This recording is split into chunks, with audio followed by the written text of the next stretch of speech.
कभी सोचा है कि ये दुनिया, ये ब्रह्मांड और हाँ, हम सब आखिर बने किस चीज से हैं? चलिए आज एक जासूसी कहानी की तरह इस सबसे बड़े रहस्य की तह तक चलते हैं। ये एक ऐसा सवाल है ना जो सदियों से बड़े बड़े वैज्ञानिकों और दार्शनिकों के दिमाग में घूमता रहा है। तो चलिए आज इसी सवाल का जवाब खोजने के लिए एक रोमांचक सफर पर निकलते हैं। हमारी कहानी की शुरुआत होती है साल 1897 से। सोचिए, एक ऐसा दौर था जब वैज्ञानिकों को लगने लगा था कि भाई अब तो प्रकृति के लगभग सारे राज खुल चुके हैं। पर तभी एक छोटी सी खोज ने सब कुछ बदल के रख दिया। तो यह है हमारी पड़ताल का पूरा रोड मैप, एक सदी लंबी खोज के वो अहम पड़ाव जो हमें धीरे धीरे सच्चाई के और करीब ले गए। और हमारी जासूसी का पहला सुराग वो था इलेक्ट्रॉन। जे थॉमसन ने इसे खोजा था और उन्होंने इसे कहा ब्रह्मांड की सबसे छोटी बिजली की बूंद। क्या कमाल की बात है। और बस यहीं से एक नई क्रांति की शुरुआत हो गई। तो इलेक्ट्रॉन तो मिल गया, अब हमारी ये जासूसी कहानी आगे बढ़ती है परमाणु के बिल्कुल सेंटर की तरफ, उसके दिल की तरफ, जहां और भी बड़े राज दफन थे। यहां सबसे पहले 1917 में अर्नेस्ट रदरफोर्ड ने खोजा प्रोटॉन, मतलब एटम का वो हिस्सा जिसमें पॉजिटिव चार्ज होता है, उसका दिल। और फिर कुछ साल बाद 1932 में जेम्स चैडविक को मिला न्यूट्रॉन।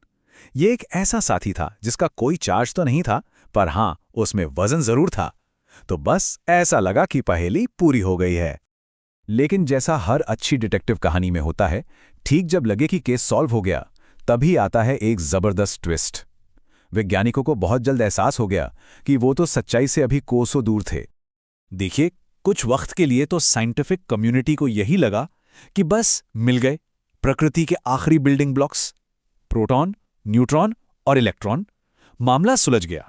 मगर फिर कुछ वैज्ञानिकों के मन में एक बड़ा ही हिम्मत वाला सवाल आया कि क्या हो अगर हम इन्हीं आखिरी कणों को आपस में जोर से टकरा दें तो। और बस इसी एक सवाल ने फिजिक्स की दुनिया का एक बिल्कुल नया चैप्टर खोल दिया। और नतीजा 1964 में पता चला कि अरे ये प्रोटॉन और न्यूट्रॉन तो खुद और भी छोटे कणों से बने हैं। मरे गेलमैन और जॉर्ज ज्विग ने इन्हें नाम दिया क्वार्क। और बात यहीं खत्म नहीं हुई। ये कोई एक तरह का क्वार्क नहीं था, बल्कि इसके 6 अलग अलग फ्लेवर खोजे गए, up, down, strange, charm, top और बॉटम। अच्छा, तो अब सवाल ये कि ये सारे क्वार्क एक साथ जुड़े कैसे रहते हैं? वेल, इनको चिपका कर रखने के लिए भी एक कण है, एक तरह का गोंद, और उसका नाम भी बिल्कुल परफेक्ट है, ग्लूऑन। अब हमारी कहानी एक ऐसे मोड़ पर है जिसने सच में सब कुछ बदल डाला। अब बात होगी पदार्थ यानी मैटर और ऊर्जा यानी एनर्जी के बीच के एक बड़े ही गहरे और रहस्यमय रिश्ते की। एक ऐसा कनेक्शन जिसने फिजिक्स की दुनिया को हमेशा के लिए बदल डाला। हाँ, आइंस्टीन का ये मशहूर इक्वेशन E=mc², ये सिर्फ एक फॉर्मूला नहीं है, जानते हैं? इसका सीधा सा मतलब है कि पदार्थ और ऊर्जा असल में एक ही सिक्के के दो पहलू हैं, मतलब इन्हें एक दूसरे में बदला जा सकता है। और आइंस्टाइन के इसी आइडिया की वजह से एक कमाल की चीज हुई।